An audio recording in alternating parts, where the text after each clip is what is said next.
evening, and you're watching Halton News on your TV. I'm Melissa Candelaria, filling in for Jessica Kading.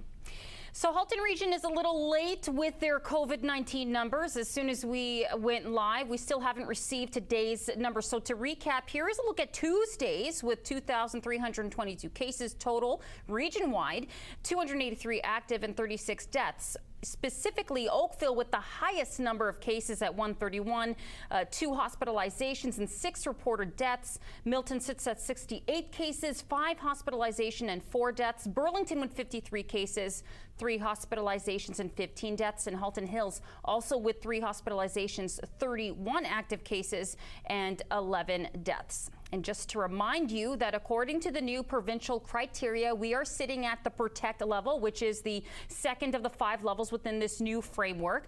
It means a strengthened measures approach, basically what we have now with mandatory masks in public enclosed spaces, gatherings of 10 people indoors, 25 outdoors for private gatherings, 50 people indoors, and 100 outdoors for public events and social gatherings. Bars and restaurants must close at midnight, limits in sports and rec fitness centers, and so much more. It's actually a pretty detailed chart. If you want to take a look at it in more detail, we've posted it on our Facebook page, Your TV Halton.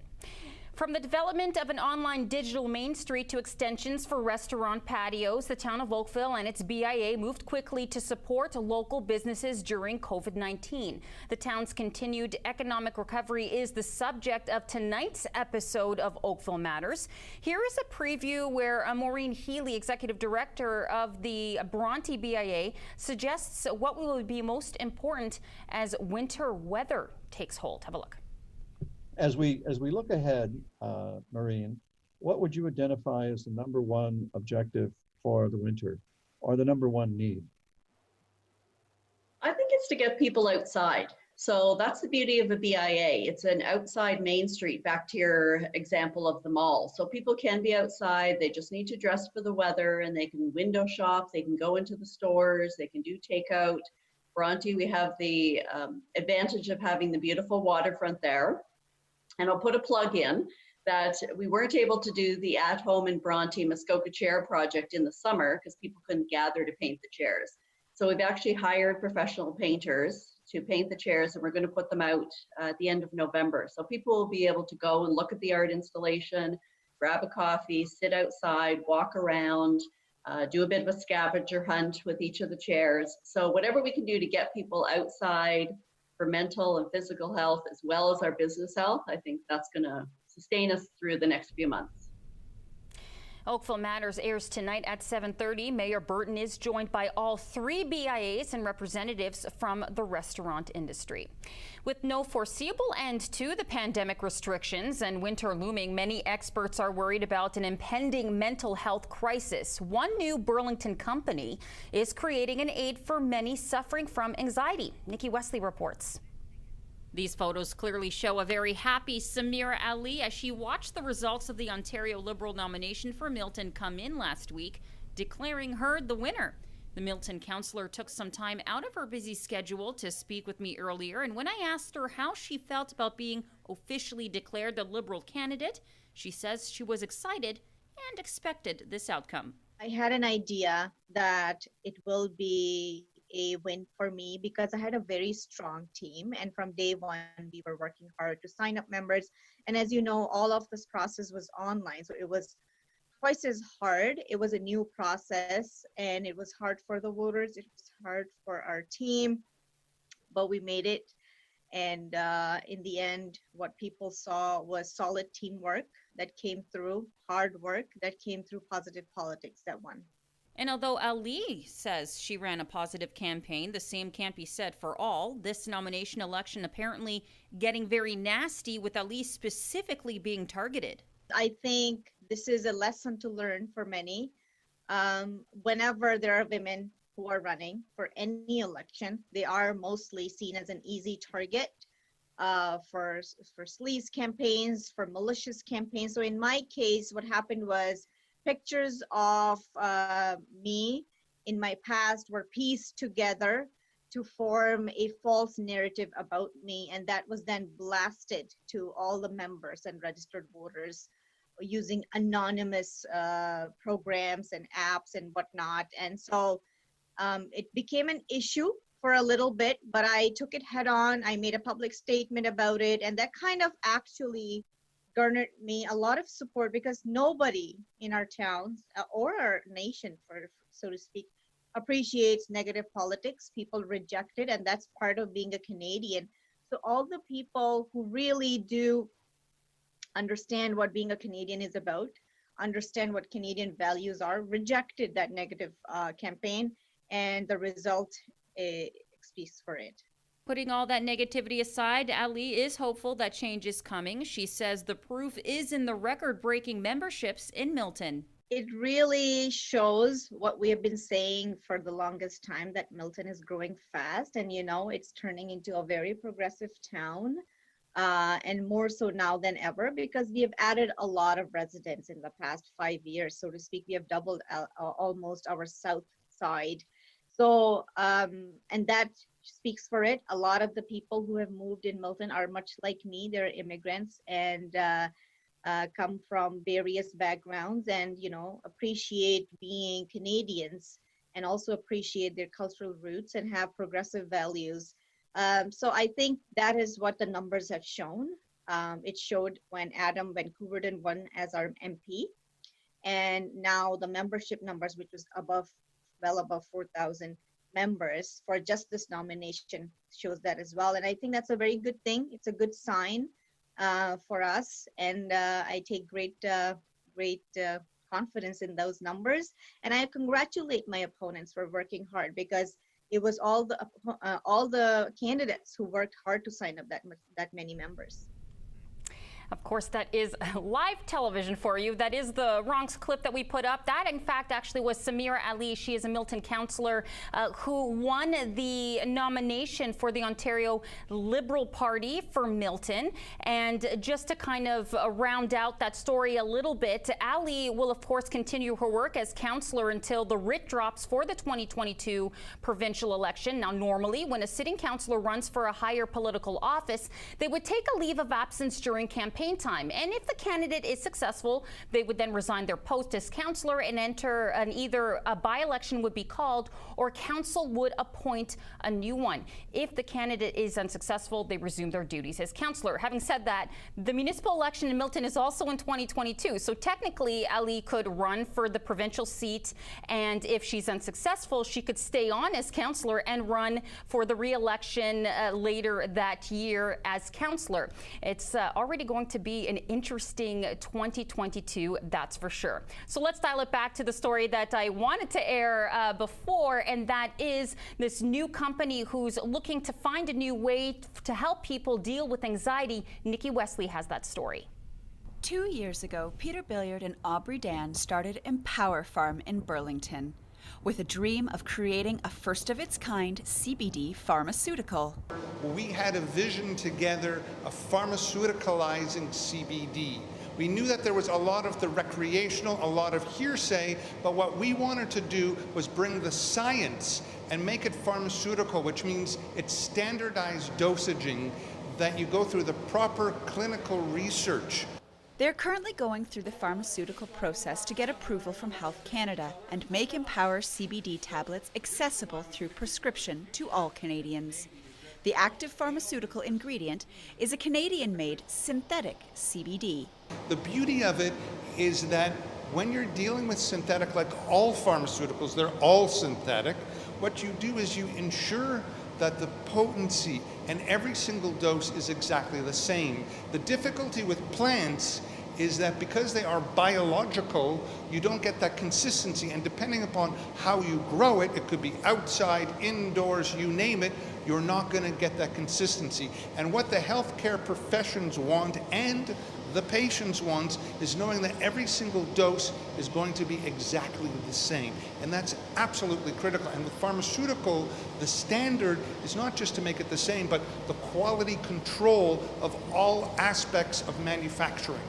The tablets are designed to be absorbed in 15 minutes, far outstripping the 30 minutes to 1 hour absorption time for CBD oil. So that means the patient gets the relief virtually immediately. And that's really, really important, especially those patients suffering from anxiety and they have a panic attack. You want to be able to give them the relief. So the clinical research, this is the pathway that we're going, and we hope to solve it. With the thorough process to become an accredited pharmaceutical, Dan is hoping to have the product approved by Health Canada and on pharmacy shelves by late 2023 or early 2024.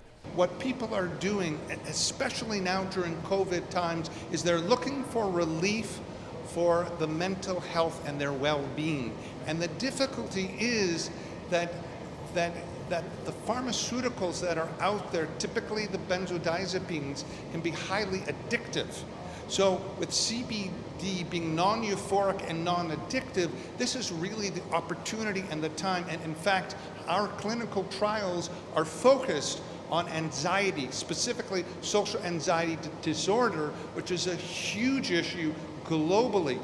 The company refitted a bankrupt pharmaceutical factory in 2019.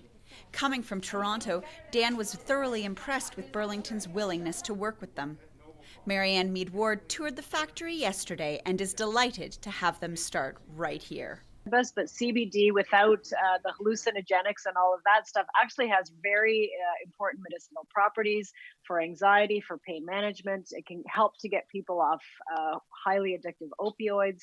Right here in Burlington, global headquarters, nobody else is doing this in the world, and they'll be up and running in a couple of years. Already, they've already got about 20, 25 people that are working there and hope to ramp up. So it's a great success story here in Burlington. We have many companies on the global map, and this is one more that will put us on the global map in an industry that has no competitors right now. Reporting for Halton News, I'm Nikki Wesley. 1 week today, we will be taking a moment of silence at the 11th hour of the 11th day of the 11th month. Remembrance Day is a time of reflection and a time where we could review our own history. Well, Freeman Station played a huge role in times of war. Let's take a deeper look into this piece of our local history. Freeman Station was the only train station in the area certainly in World War I. There was Aldershot Station in World War II, but this was the station where men and women left to go overseas. About 300 left in World War I, 1914 to 1918, and from 1939 to 1945 in World War II, about 600 left from this station. It's hard to explain to people today what it was like getting on an old-time train. I remember the passenger coach had a large barrel of water for drinking water and a long hose coming down there with a cup hanging on a chain, and that was your drinking water back in 1959. The cenotaph was unveiled in 1922 by the Governor General at that time, Lord Byng, and in 1947, the World War II plaque was added to the front of the cenotaph, covering up a little poem that was on the cenotaph, actually. And then in 1962, that cenotaph was moved from what is now Spencer Smith Park up to where it is now beside City Hall. That has 82 names on it. 38 fatalities from World War I, 44 fatalities from World War II. All of those individuals, 81 men, 1 woman, all left from Burlington's Freeman Station on their way to the Western Front or the battlefronts in Second World War. Speaking of Remembrance Day, as we've mentioned, some legions across Halton have canceled parades and ceremonies or have made modifications this year due to COVID-19. So, as we head into break, Halton Hills produced this message with Mayor Rick Bennett, encouraging people to stay home, but not forget. We'll be right back.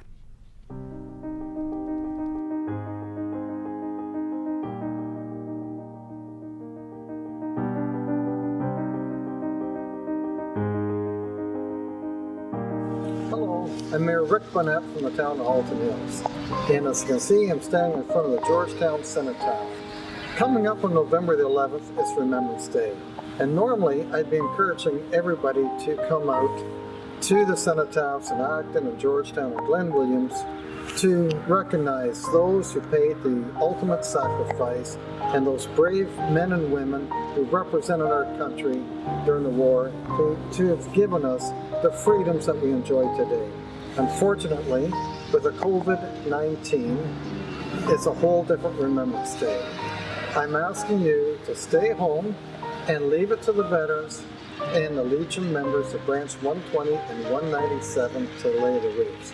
Having said that, on November the 11th, I ask everybody who can take 2 minutes of silence to thank those who did pay the ultimate sacrifice so that we can enjoy the freedoms that we have as a country in Canada. To learn more about Remembrance Day, you can go to haltonhills.ca/veterans. Thank you very much.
Welcome back to the program. Now, ladies, if you're watching, we have Samantha Glass on the program here to talk about an upcoming event that will inspire and empower you to take charge in your life. But first, let's take a look at the weather forecast.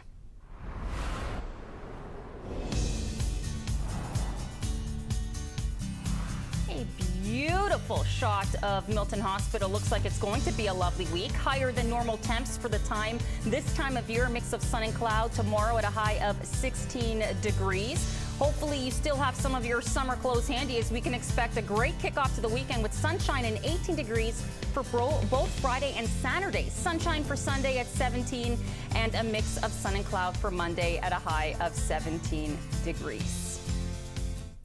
And of course, we would want lovely weather and sunshine for any event we want to go to. But for my next guest, it doesn't matter, as the upcoming Wallet to Wealth is going virtual this year, giving us ladies and, hey, even some men an opportunity to take part in empowering women. Samantha Glass is joining me now. She is the founder of SFG Paralegal Services and one of the main stage speakers at this event on November 12th. Thank you so much for taking the time to join me today. Thank you for having me here. This is amazing. Oh, it's an amazing opportunity to have you here too, as a woman myself, so I'm really excited about this. I just want to, I guess first, let's get this out of the way. Talk about what this event is all about. So Wallet to Wealth, they hold an annual get together. This one is virtual, but really it's to raise funds for Halton Women's Place. It has multiple speakers, giveaways and whatnot, to really inspire and motivate people. You're going to hear different stories from many different speakers that honestly, I know a few of them, and they're absolutely amazing. I have to say, they're stories of resiliency, really. They're stories of overcoming obstacles that, some of us are afraid to talk about. And these women have the courage to step up and show everyone in the world how it's done. So kudos to the organizers, and I'm so blessed to be able to speak at this event. Well, you know, you are one of the main speakers, speaking of which, and for one of 6 from various expertise and backgrounds. So without giving too much away, what are some of the things that we can expect from your speaking engagement? Right. So I'm going to be talking about discrimination in a male-dominated industry. So I'm just going to be very high level here, but I've gone through many challenges in my life, including being bullied, including being told that I am not allowed to practice in a trade because I am female. And so I'm going to be discussing that and how I overcame that and now own a large paralegal firm in Ontario where I am representing individuals at the Human Rights Tribunal based on discrimination. You know, it comes at a perfect time in a climate that we're in, and especially during COVID-19, where women are in fact bearing a large amount of the brunt of some of this backlash economically, socially, mentally. So this almost comes at a perfect time, doesn't it?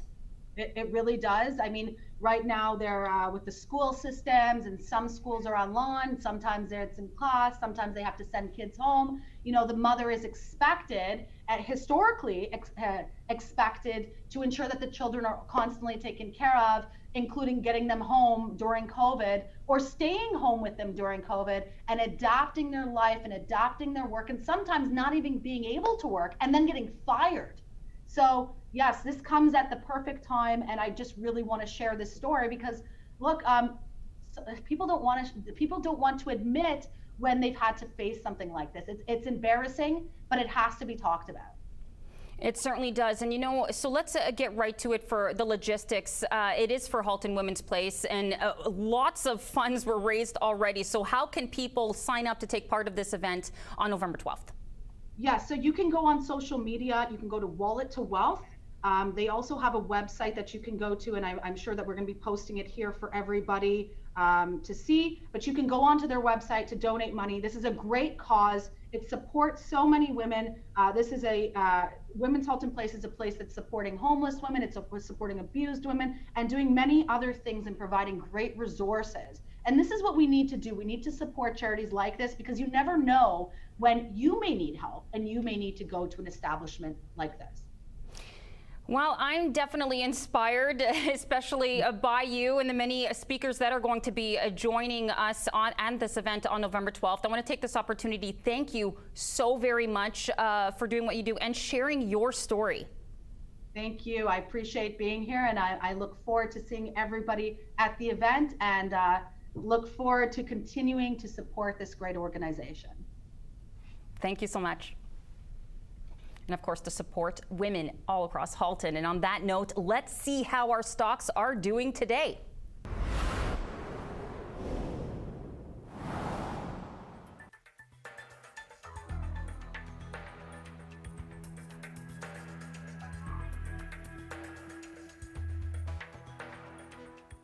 Before we go to break, I just want to share with you again the details for Wallet to Wealth showing up on your screen right now on ways that you can sign up. Those are the list of speakers you're going to expect. It really is going to be an amazing and an empowering event. Okay, we're going to take a short break right here on the other side. An update from the Burlington Food Bank. Don't go away.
Okay, we've actually run out of time, so we'll have that update from the Burlington Food Bank tomorrow. For watching us here on Your TV, thanks so much. And you can always head to our Facebook page and other social media platforms for more information on our program. Thank you for watching.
Good morning. Welcome to the morning edition of Halton News. I'm Melissa Candelaria in for Jessica Kading.